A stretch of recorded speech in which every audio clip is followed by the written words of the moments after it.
你好，欢迎每天听本书。今天为你介绍的书是《未来人类》。听书名，这像是一部畅想未来世界的科幻小说。其实，这是一部生物演化领域的科普读物。它回答了一个问题：影响人类演化的因素有哪些？关于人类的演化，目前有两种针锋相对的说法。一些人认为演化这是个千万年尺度的生物学词汇，它是缓慢的、循序渐进的。但还有一些人认为，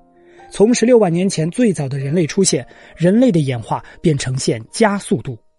尤其是近几百年，我们的生物医学技术取得了前所未有的进步，人类似乎变得无所不能。比如疫苗让许多传染病消灭在萌芽状态，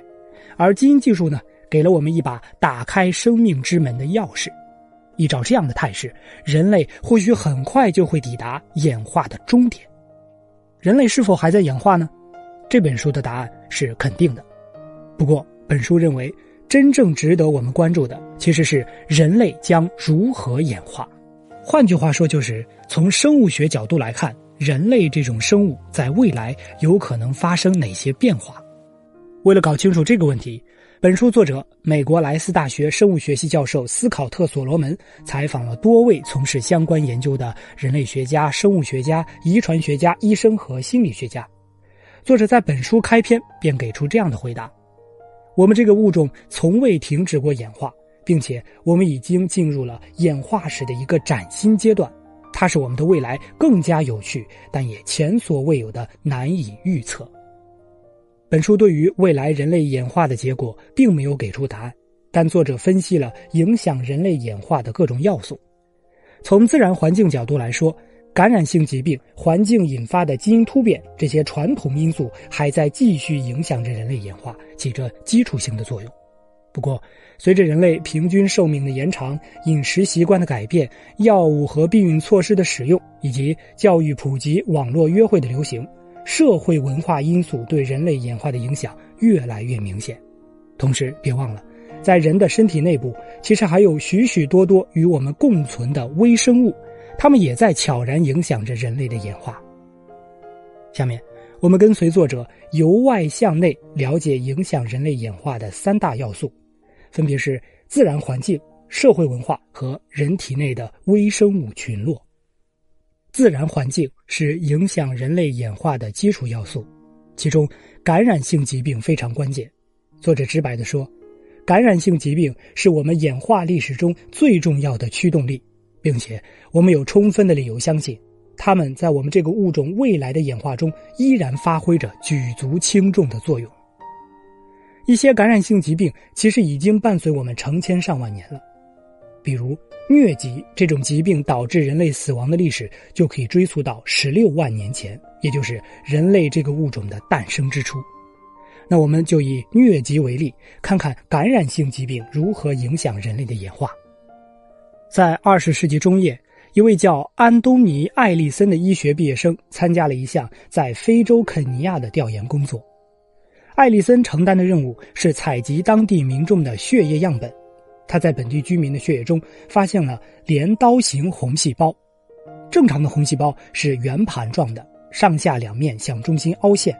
但镰状细胞疾病患者红细胞发生了突变，两端变尖，看起来呢就像是一把镰刀。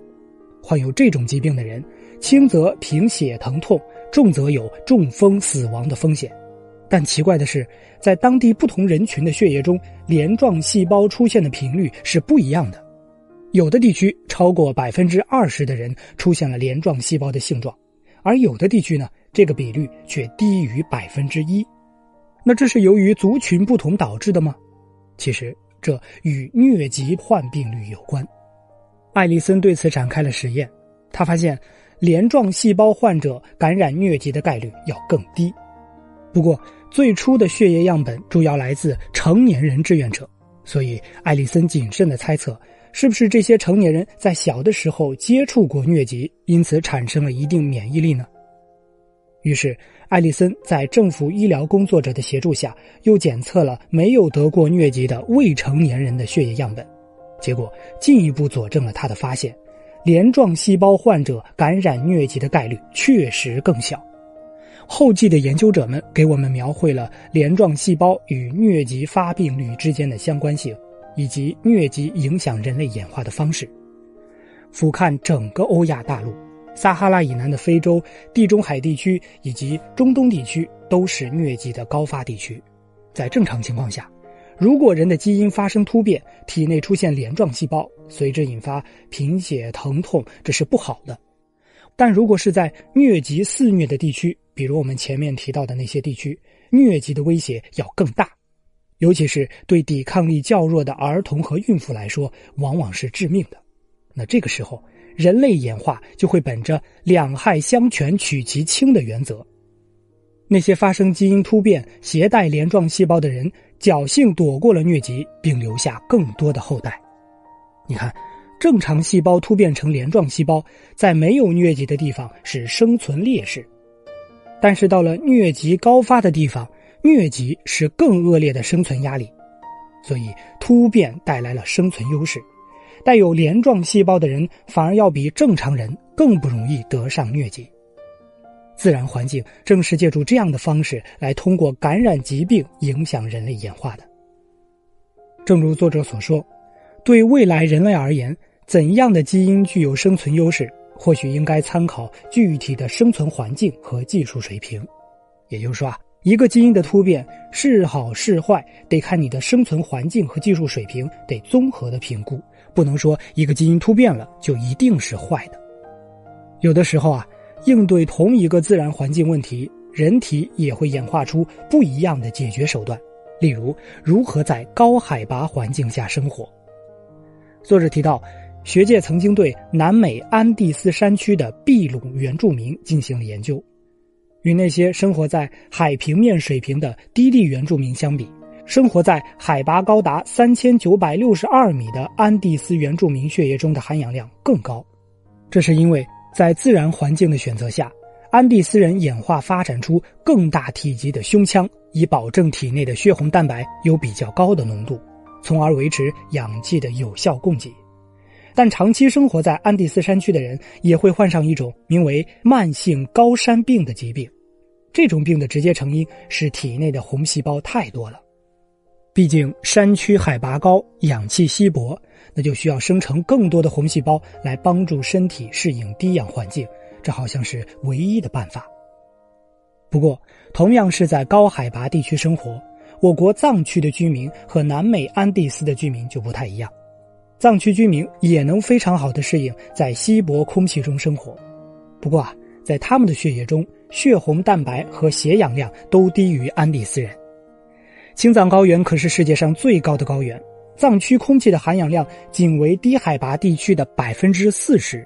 那藏区居民如何在这种艰苦的环境下生存呢？研究人员发现一个有趣的现象，藏区居民呼气的时候，一氧化氮的气体浓度比安第斯人要高。一氧化氮可以让血管舒张，使更多的血液以更快的速度通过。而且藏区居民的肌肉中拥有更多的毛细血管，这些薄薄的毛细血管网络把氧气运送到身体的各处。你看，既有高血流量，又有更强大的毛细血管，得益于这两点，虽然藏区居民的血液中含氧量低，但是利用率非常高，可以在高海拔地区生活。而且呢，与安第斯人相比，藏区居民很少患上慢性高山病。原因很容易理解，慢性高山病与血红蛋白浓度升高有关，但藏区居民的血红蛋白浓度并不高，看起来藏区居民要更胜一筹。那人类应对高海拔生存问题只有这两种方案吗？随着科技进步，人类掌握的基因数据越来越庞大。后来有学者在东非埃塞俄比亚高原考察时发现，人类在应对高原缺氧这个问题上还演化出了第三种模式。埃塞俄比亚高原上生活着阿姆哈拉人，他们在这儿生活超过7万年。阿姆哈拉人血液中的血红蛋白含量与藏区居民类似，都比较低。但不一样的是，藏区居民血液中血红蛋白及其含氧量都低，但在阿姆哈拉人的血液中，血红蛋白含量低，但含氧量要显著高于藏区居民。你看，面对自然环境带来的生存压力，人类并不是完全被动的。人类可以根据具体的情况选择不同的路径，演化出不同的解决方案。前面说的自然环境是影响所有生命演化的最基础的要素。不过，与其他生命相比，人类的演化还受到一种独特因素的影响，这就是社会文化。尤其是随着现代社会的发展，科技、医学、文化、教育对人类演化产生的影响不仅程度深，而且方式直接，效果更加明显。你会发现，社会文化对人类演化的影响往往会改变原有的自然环境影响的路径。例如，在动物界中，雄性有很多手段争夺配偶，最有名的便是雄孔雀华美的羽毛。生物学家发现，雌孔雀更偏爱尾巴上有眼状斑点、毛色更加鲜亮多彩的雄性孔雀。你或许没有注意到，除了漂亮的羽毛外，雄孔雀的腿上还有非常锋利的刺，这是对付情敌的工具。当有其他雄性接近争夺雌孔雀的时候，这锋利的刺便派上用场了。有漂亮羽毛的雄孔雀吸引力更大，人类也有类似的情况。研究人员发现，脸部对称的男性会散发出更有吸引力的气味，更容易受到女性的喜爱。新墨西哥大学生物学教授桑希尔曾做过这样一个实验，他招募了一批男大学生作为被试者，他们被要求连续2晚穿同一件全新的棉质 T 恤，期间不可以使用香水，不可以吸烟或者食用味道强烈的食物。随后，这些 T 恤被收集到实验室中，让参与研究的女性被试者选择。女性被试者会根据自己感受到的味道舒适、性感或强烈的程度进行评分。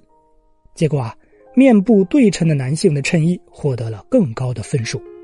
作者提到，对女性来说，气味一直都是选择配偶时的一个重要因素，而男性的脸部对称性会通过基因在气味上表达出来。自然演化赋予了女性判断这种气味的能力，这背后有个朴素的道理：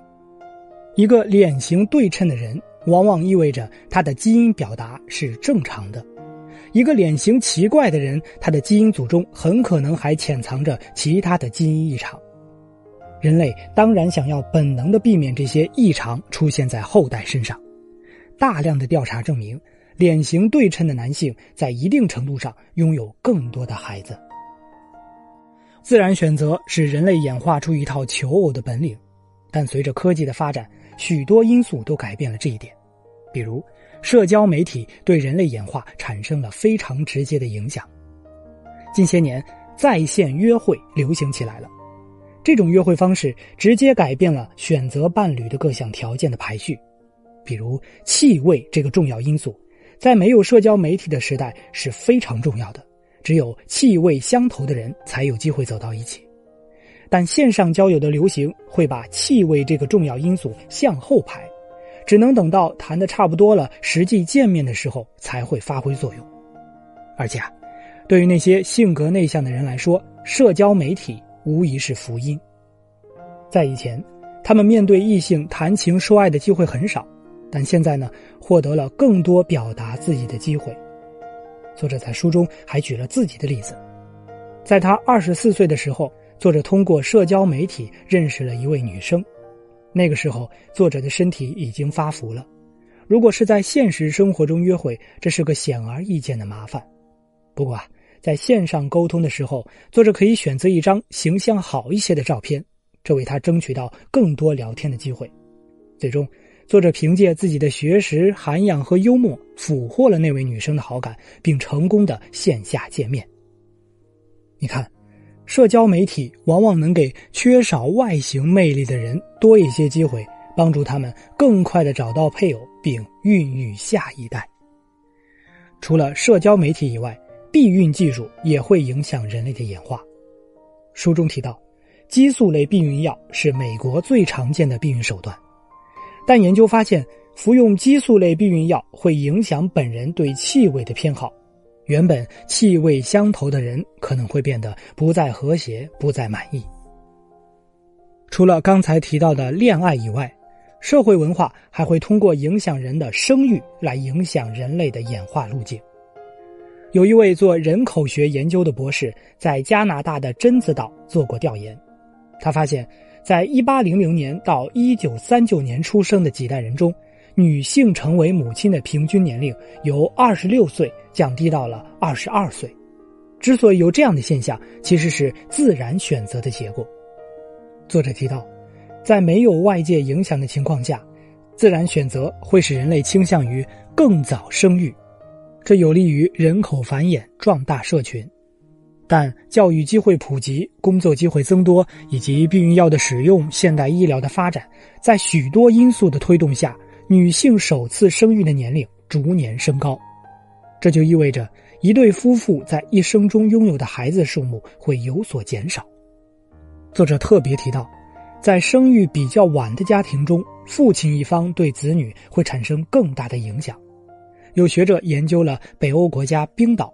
从1980年到2011年间，父亲在第一个宝宝诞生时的平均年龄从28岁增长到了33岁。通过比较冰岛父母及其子女的全基因组数据发现，父亲比母亲传递了更多的突变给后代，并且呢，随着父亲年龄越大，后代获得的突变就越多。原因是与女性的卵子不同，男性的精子可以在一生中持续的产生，而年纪较大的男性所产生的精子来源于已经分裂多次的细胞，这会为突变的发生提供了大量的机会。那这种现象会产生什么样的后果呢？有学者猜测，年龄较大的父亲所生的孩子患有精神分裂症和自闭症的可能性更高。作者还提到一个很有意思的例子，你是否听过一个词叫祖母假说？这是1957年演化生物学家乔治·威廉斯提出来的。他发现，人类在生育方面有个不同于其他物种的特征，这就是祖母和外祖母会参与到抚养第三代人，这是其他物种中很难看到的。之所以有这样的独特现象，威廉斯认为，这是人类演化出的一种降低生育风险的办法。人类婴儿有一颗大脑袋，这给母亲分娩带来了巨大的风险，尤其是对于年龄偏大的女性，风险还可能会加倍。所以从演化角度出发，对于那些已经有了孩子的年长女性而言，最好就不要再生育了，而是转而集中精力抚养孙辈。这在女性身体上表现为绝经现象。这种演化一方面能帮助年长的女性免去分娩的痛苦和风险，另一方面呢，如果一位女性倾尽全力保护孙辈们的生存，那么孙辈们长大成人并且拥有自己孩子的几率就更大，这同样达到了繁衍后代、延续基因的最初目的。不过随着医疗技术的进步，女性分娩的危险已经大大降低，而且现代核心家庭模式也使养育子女的责任主要集中在父母身上。祖母抚养孙辈的角色已经不再像传统社会中那样重要了。作者调查了祖父母和孙辈们之间的居住距离，在1900年的美国，65岁及以上的居民中有 57% 生活在一个多代家庭中，但80年后，到了1980年，仅剩下 17%。而且40岁以上的女性生育的比率在不断的上升。作者猜测，或许在未来，女性将很有可能完全不再出现绝经的现象。我们不得不承认，在人类演化中，社会文化因素发挥的作用将越来越大。前面我们提到了影响人类未来演化的两大要素，第一是自然环境，这是最基础的因素；第二是社会文化，它会改变自然环境带来的影响。此外，还有一大要素常常被我们忽视，这就是人体内的微生物。作者在书中把它们称作小伙伴。在很长一段时间内，人们会把体内的微生物粗暴地分为两类，一类是应该被杀掉的坏蛋，还有一类呢是搭顺风车的无害乘客。其实在人体的微生物丛林中，更多的应该是被划入第三类小伙伴，也就是那些与人类存在着共生演化关系的微生物。要注意这些小伙伴不只是我们熟悉的益生菌，很多一直被人类诟病甚至恐惧的微生物，其实也发挥着意想不到的功能。就拿幽门螺旋杆菌这种微生物来说，它们生活在胃壁的粘液中，是少数几种可以耐受胃液这种极端酸性环境的微生物之一。过量的幽门螺旋杆菌会引发胃溃疡甚至是胃癌，所以医生提倡要预防这种致病的微生物。但作者在书中明确地提到，越来越多的证据表明，幽门螺旋杆菌或许也在为人体做着贡献。美国感染性疾病专家马丁·布拉泽的团队发现，幽门螺旋杆菌可以帮助调节胃酸产生，从而起到阻止胃酸反流的作用，进而预防食道癌。另外，幽门螺旋杆菌还可以借助胃壁上的特殊细胞与我们的免疫系统进行交流，在防止过敏和哮喘方面发挥着一定的作用。如果没有幽门螺旋杆菌，人们可能更容易患上慢性胃酸反流以及哮喘等疾病。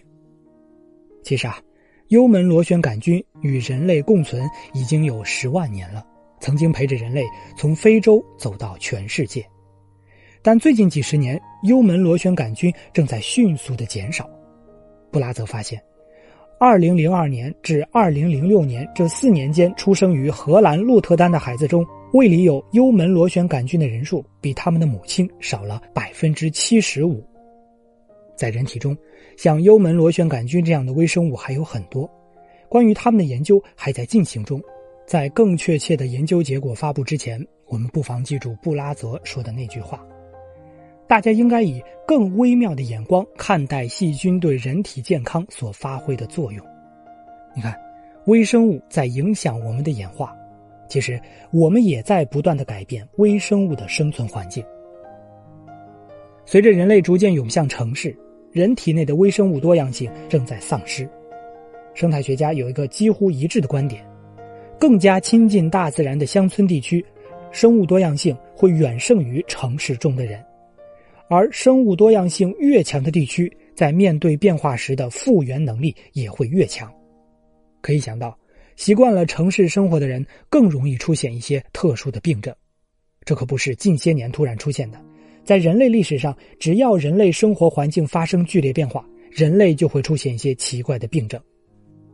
新西兰的古 DNA 专家艾伦·库珀领导的研究团队发现，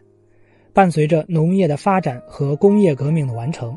人类口腔微生物群落发生了2次巨变。在这2次巨变中，微生物的多样性降低，结果是口腔内导致龋齿和牙周疾病的细菌越来越常见。作者猜测，饮食的巨大变化可能是造成我们消化系统微生物种群改变的重要原因。除了城市生活使人类脱离自然以外，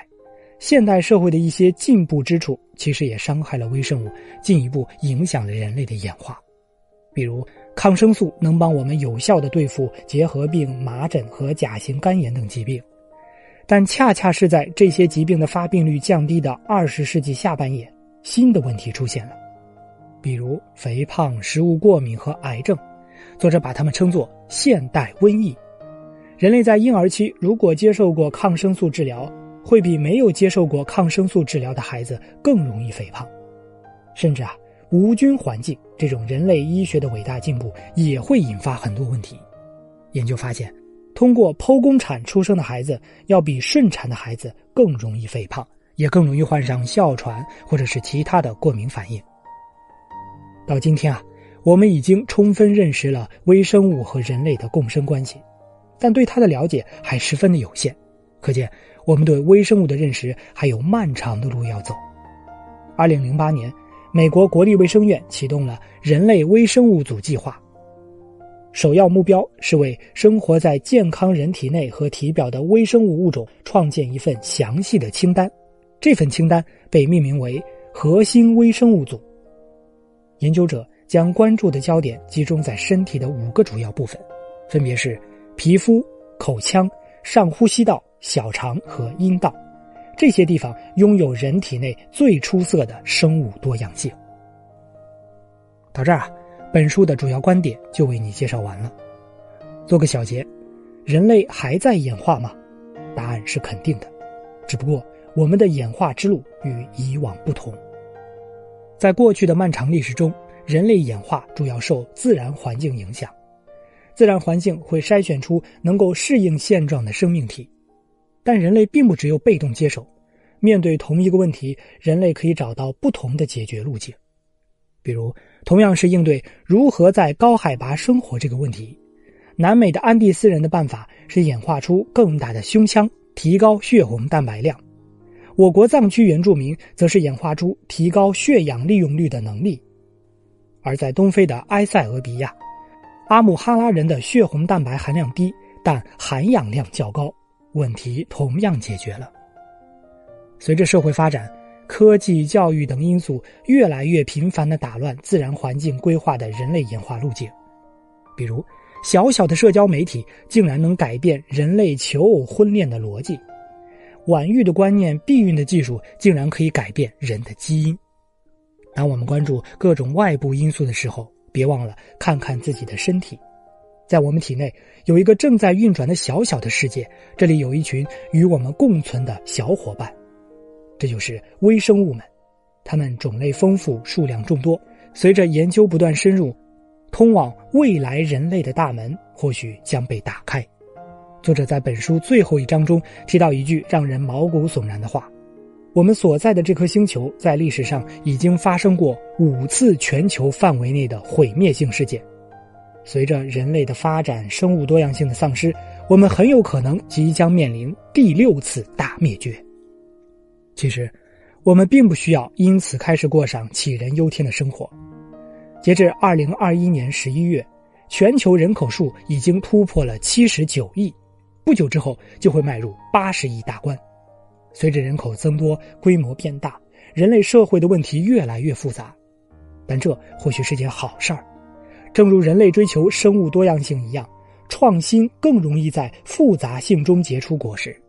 问题越多，意味着解决问题的手段也越多。相信人类的未来之路会越走越宽。